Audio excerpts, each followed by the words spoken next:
Breaking news. Rangareddy జిల్లా మైలార్ దేవపల్లి లక్ష్మీగూడలో బావిలో పడ్డ బాలుడి ఘటన విషాదంగా ముగిసింది. 12 గంటల పాటు శ్రమించినా లాభం లేకపోయింది.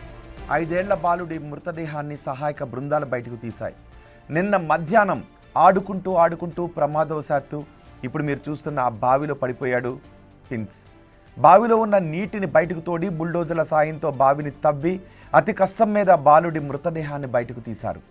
తమ గారాల పట్టి ఇక లేడు అనే విషయాన్ని తల్లిదండ్రులు జీర్ణించుకోలేకపోతున్నారు. గుండెలు బాదుకుంటూ విలపిస్తున్న కుటుంబ సభ్యులను చూసి అందరూ కన్నీరు పెడుతున్నారు. గుండెలు బాదుకుంటూ రోధిస్తున్నారు వాళ్ళ తల్లిదండ్రులు. ఆ ఆవేదనను చూసి కాలనీవాసులు కంటతడి పెట్టుకుంటున్నారు.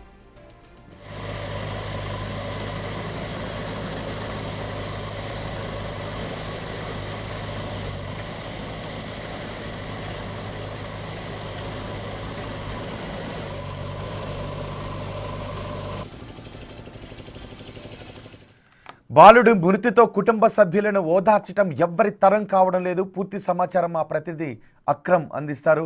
అక్రమ్, ఈ ఘటన అసలు ఎలా పడ్డాడు? వెళ్ళి బాలుడు మరణించాడనే వార్తను కుటుంబ సభ్యులు తల్లిదండ్రులు తట్టుకోలేకపోతున్నారు. ఏంటి వాళ్ళ పరిస్థితి ఇప్పుడు?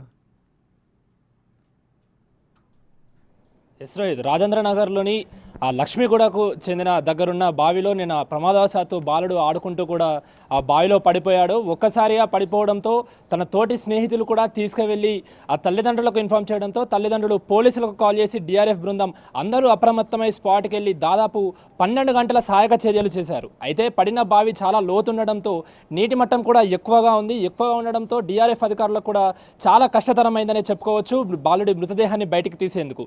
అదేవిధంగా దాదాపు 12 గంటల పాటు అర్ధరాత్రి కావడంతో రాత్రి లైట్ల సహాయంతో పోలీసులు అదేవిధంగా డిఆర్ఎఫ్ అధికారులు ఫ్లడ్ లైట్ల సహాయంతో కూడా బాలుడు ఎక్కడున్నారా అనే సహాయక చర్యలు మొదలుపెట్టారు. అదేవిధంగా బావిలో ఉన్న నీటిని పూర్తిగా మోటార్లతో బయటికి తీసి ఆ బావిలో ఆ పరిసర ప్రాంతాల్లో ఉన్న మట్టిని కూడా పూర్తిగా తవ్విన పరిస్థితి కనిపిస్తూ ఉంది. అయితే 12 గంటల తర్వాత శ్రమించిన తర్వాత రాత్రి అంటే తెల్లవారుజామున 3 గంటలకు డిఆర్ఎఫ్ అధికారులు బాలుడి మృతదేహాన్ని గుర్తించిన అనంతరం ఆ ఉస్మానియా ఆసుపత్రికి కూడా తన పోస్టుమార్టం నిమిత్తం కూడా తీసుకెళ్లినట్టు తెలుస్తోంది.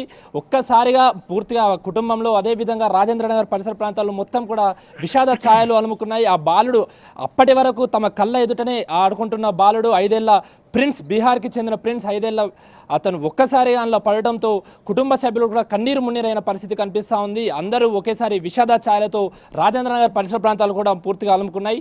ఎందుకంటే రాత్రి పడిన సమయము దాదాపు మధ్యాహ్న సమయం ఆడుకుంటూ అంటే ప్రతిరోజు అక్కడ ఆడుకుంటున్నట్టే అనే అక్కడ చెప్తున్న పరిస్థితి కనిపిస్తూ ఉంది. అక్కడ ఆడుకుంటూ అంటే బావి పరిసర ప్రాంతాలు పూర్తిగా ఖాళీ స్థలం ఉంటాయి. ఆ ఖాళీ స్థలం ఉంటుండగా తన స్నేహితులతో కలిసి ఆడుకుంటుండే ఏ కాలు స్లిప్ అయి కూడా అందులో పడిపోయినట్టు కూడా మనకు తెలుస్తోంది. పడిపోయిన వెంటనే పోలీసులకు సమాచారం అందిన వెంటనే డిఆర్ఎఫ్ అధికారులు కూడా వచ్చారు. రాత్రి కావడంతో చాలా ఇబ్బందికరమైందంటూ కూడా డిఆర్ఎఫ్ అధికారులు చెప్తున్న పరిస్థితి. అంటే అటు గజ ఈతగాళ్లను కూడా తీసుకొచ్చి డిఆర్ఎఫ్ అధికారులు అదేవిధంగా గజ ఈతగాళ్లు బావిలోకి పూర్తిగా దిగి ఆ బోట్ల సాయంతో కూడా వెతికిన పరిస్థితి కనిపిస్తూ ఉంది. అదేవిధంగా అటు ఉస్మానియా హాస్పిటల్కి రాత్రి 3 గంటలకు దొరికిన వెంటనే 3 గంటలకి పోస్టుమార్టం నిమిత్తం కూడా తీసుకెళ్లారు. ప్రస్తుతం అయితే కుటుంబ సభ్యులు ఉస్మానియా ఆసుపత్రి దగ్గరే ఉన్నారు. కన్నీరు మున్నీరు అవుతున్న పరిస్థితి కనిపిస్తూ ఉంది. ఆ బాలుడు పడిపోవడానికి ఇంకేమైనా కారణాలు ఉన్నాయా అన్న కోణం పైన కూడా పోలీసులు వ్యక్తం చేస్తున్న పరిస్థితి కనిపిస్తూ ఉంది. రైట్ అక్రమ్.